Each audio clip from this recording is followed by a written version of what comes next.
సృష్టికి మూలం శ్రీమూర్తి అని అన్నారు జీహెచ్ఎంసీ మేయర్ గద్వాల విజయలక్ష్మి. అంతర్జాతీయ మహిళా దినోత్సవాన్ని పురస్కరించుకుని మహిళలంతా ప్రకృతి పరిరక్షణ కోసం క్లీన్ ఇండియా ఛాలెంజ్ కార్యక్రమంలో పాల్గొనాలని పిలుపునిచ్చారు.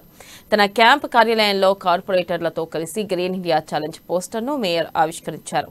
పిల్లల్ని పెంచిన చేతులు మొక్కల్ని పెంచితే ప్రకృతి పరవశించిపోతుందన్నారు మేయర్.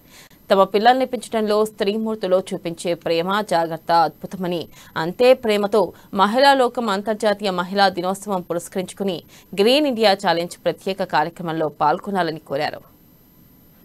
స్త్రీ అంటే ఆది పరాశక్తి అని అందరికీ తెలుసు.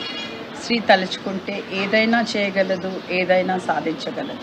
మన గౌరవ ముఖ్యమంత్రి మానస పుత్రిక అయిన హరితహారం యావత్ తెలంగాణ అంతటా పచ్చదనం నింపడం కేసీఆర్ గారి లక్ష్యం. అలాంటి లక్ష్య సాధనలో భాగంగా వరల్డ్ గ్రీన్ సిటీ అవార్డు సాధించుకోవడం ఎంతో గర్వకారణం. మన యంగ్ డైనమిక్ లీడర్ కేటీఆర్ గారి మార్గదర్శకత్వంలో పలు అభివృద్ధి కార్యక్రమాలతో పాటు పచ్చదనానికి ఎక్కువ ప్రాధాన్యత ఇచ్చే దిశగా వెళ్తున్నాము. మన భావి తరాల బాగు కోసం ప్రతి ఒక్క మహిళా దినోత్సవ సందర్భంగా పెద్ద ఎత్తున చెట్లు నాటి మరియు వాటిని సంరక్షించుకోవాలని కోరుతున్నాను. అలాగే ఎంపీ సంతోష్ కుమార్ గారు చేపట్టిన గ్రీన్ ఇండియా ఛాలెంజ్ విజయవంతం చేయాలని ప్రతి ఒక్కరిని కోరుకుంటున్నాను.